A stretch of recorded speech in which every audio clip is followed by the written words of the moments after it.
this is a piece for huge orchestra and soloists, 6 soloists, and it uses the space of where it is played.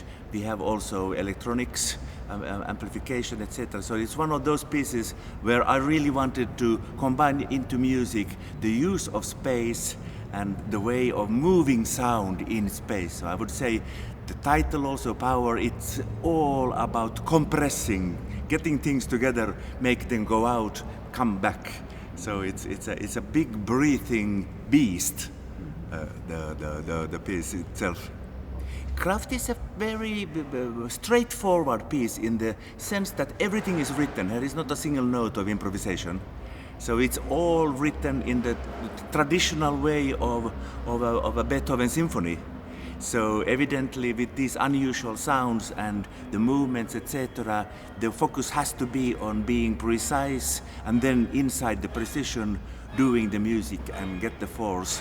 This is, of course, this is a piece of my youth, so it's loud, but it's also very soft. There are passages that are among the softest things I've written. So it's as the space has exploded, I also want to make the sound itself huge and very small. So to get all these contrasts and to make them communicate to the listener is really the purpose of rehearsing and putting things together. But the nice thing is that people really have to know their parts and play them properly and focus on every aspect. And it's not so simple this for fantastic musicians to have to move to a different place and play all of a sudden following the conductor from a different angle, etc. It is not so easy. So it's a piece that takes a lot of concentration and it takes a lot of brain capacity. Think about the CPU, the processor. The processor is running hot in in every person's brain while playing this piece. I hope so.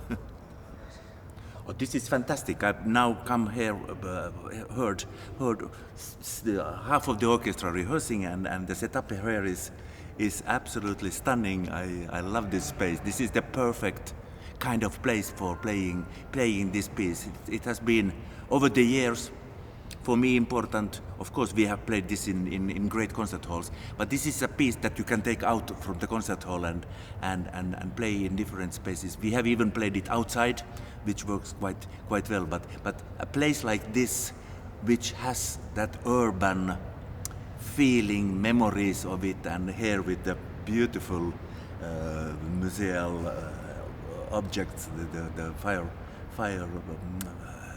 cars, etc., makes me very happy.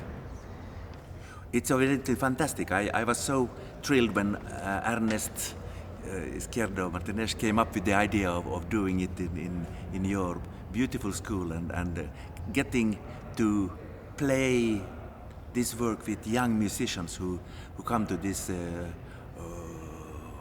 I've lived my life with this piece, and today when I see people almost more than next generation, the students here are younger than my own children. There is no better reward for a composer than having your music in the hands of coming generations, and I'm extremely proud and grateful for a school, your wonderful school, to take this piece in charge and work with the students. These musicians are our future musicians. We work with them, and our big challenge is to seduce and think about young people, show them that we composers, we write music for people. We want the music to communicate, and I want people to take it seriously. It's not that it's problematic and terrible. No, it has to be exciting and it has to give something. And the best productions come with doing this in a school. So I'm really extremely grateful for this. I think you just have to sit down and listen to it. This is about sound, and this is if you are in the space where the piece is played, you are inside the sound. This is loud. There are passages that are really loud, louder than you would have with the traditional concert of an orchestra. But in the same time, there are passages that are really soft. So it's about the extreme. I was living myself in Berlin when I composed this piece in the mid 80s, and it was still then the West Berlin, and the music they did in strange places there, all these alternative rock groups with the street drills, etc. on stage, and the noise was huge. I mean, this was the industrial music, and loud in a way that was painful. There are certainly in a piece like this, for someone sitting next to a tam-tam, there will be occasions when it is loud, but the musicians we play it, they are instruments, so they can be loud, and you are allowed to do this if you are next to a tam-tam when it hits. So for me, this is a piece.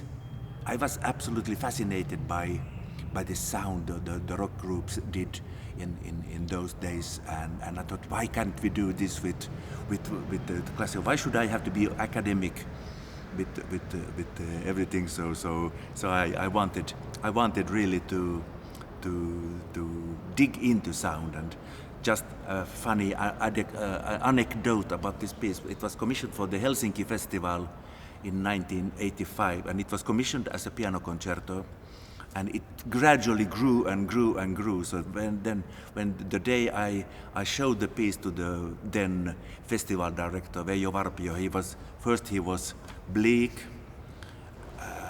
and he said that, okay, we will do it, but we have Teresa Berganza in first half, and Esa-Pekka Salonen was conducting, and Esa-Pekka had known already Teresa, so he said, I'll take care of this. So when Teresa Berganza comes to first rehearsal and she sees the setup of Kraft and Veijo Varpio was, how is this going down? Teresa said, oh, this is fantastic. It's like this.